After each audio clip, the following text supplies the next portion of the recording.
সব school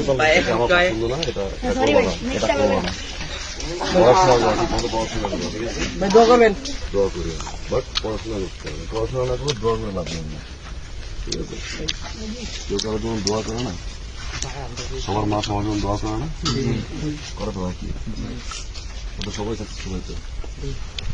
school ফাঁকি দিলে, পড়াশোনা না করলে হাজার দোয়া করে লাভ নেই। দোয়া আমার তোমার চেষ্টা, তোমার পড়াশোনা হচ্ছে গিয়ে কি সে তোমাকে উপরে নিয়ে যাবে। আমি সারাটা দিন স্কুল ফাঁকি দিতেছি, ঘুমাইতেছি, আড্ডা মারতেছি, খারাপ বন্ধু বান্ধবের সাথে মিশতেছি, আমার জন্য দোয়া করে লাভ